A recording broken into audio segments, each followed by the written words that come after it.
Hello, brethren. If you would please open your hymnals to page 237 and join me in a... What? Stories? Story? I can do stories. You guys want to hear a story? Alright, let's do a story. Let's open up Lords of the Dark Sun. Long ago, a young planet in a quiet galaxy was being watched by things much older than even the galaxy itself. The ever-changing cosmic pulse drawing events unexpectedly closer. The Elven people were unique in that they were alone in their plane, a small world of two suns and no night, saturated in the vital energy of the universe, not dispersed nor divided with the rest of the cosmos. The Elves had barely begun to tame the land, a tribal people living in nature. With powerful spirits and a sense of balance, they had developed a network of intertribal trade and an alliance to forge solidarity against conflict. These simple hunter-gatherers were full of life and potential, and the eyes of the universe knew it too. A rare flash of lightning tore through the sky, but when it disappeared, it left in its wake a black rift that obscured the light. For 3 days, the suns did not shine. The unknown darkness frightened the Elves, and many hid among the caves and mountains and trees where they had always known safety. Those who could not find shelter found madness waiting to embrace them. Still others were fascinated by the phenomenon. These folk of the central continent were unlike the other Elves.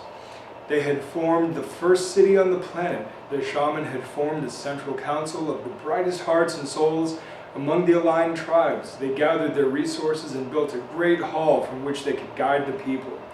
Soon tradesmen became merchants, grandmothers became teachers, and warriors formed a defense force. They were strong and proud and curious. The Central Elves lit the greatest of fires to battle the dark, and the shaman watched the sky to try to understand it. And then it began to move. A massive form, shifting, undulating, creeping, squeezed itself through the tear, larger than anything they could even conceive of being. As the day wore on, the terrible event grew and grew until it was seen to be moving toward them. The unknown horror filled more and more of the sky until blackness was all that could be seen. They could no longer discern movement from the titanic mass, and the planet grew cold. When the Elves had resigned themselves to living in darkness, the firelight shone great columns of black, thundering toward the surface. And when they struck, the ground quaked and cracked for acres and acres.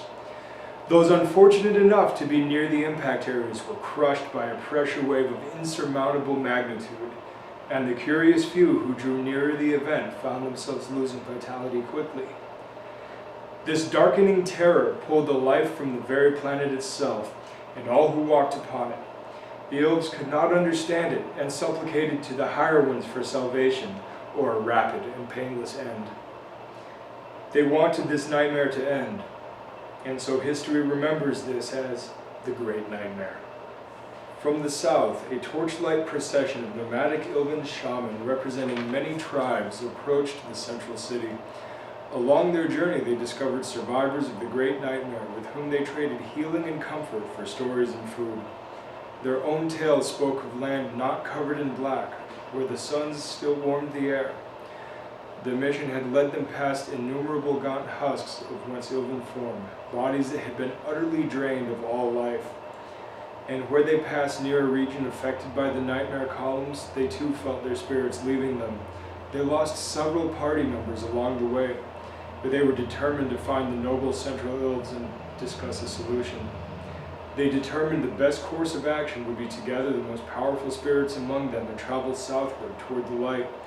There they would perform a ritual that surely would call the higher ones to their aid. As they journeyed southward, the temperature warmed, and food was found to be more plentiful. Indeed, the nightmare's power was finite, and what is not infinite has an end.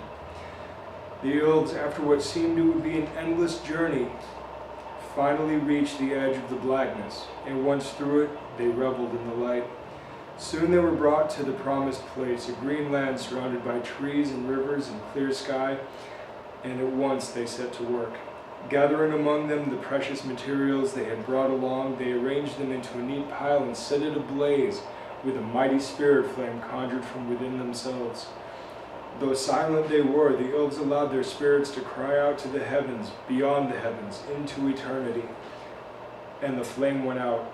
A wisp of smoke gently rose to the sky, curiously straightening, gaining speed, glowing, fading, gone. It was quiet, and a breeze nudged through the air. Something changed. A shift in the spirit of the planet. Brilliant light came down like so much rain, blindingly bright, warm, comforting. When it stopped, before them stood 7 great beings, strange, familiar, noble, primal. Your cry has echoed through the realms. We know your plight and will assist you this once. The beings spoke with an authority unknown amongst the elves. We shall not aid you again. You must learn to overcome your troubles alone. You are unique in this universe, and many have their eyes upon you. Without another word, waiting for no reply, the otherworldly lords made haste with divine speed toward the great nightmare. With mystical weapons, blades of immense power, and waves of mighty energy, the 7 lords waged war against the darkness itself, driving it back beyond the sky. They battled for days, soon impossible to be seen from the ground, until they finally drove the great nightmare into the lesser sun. The nightmare would not die in the light, and so the astral lords used their magnificent spirits to imprison it there.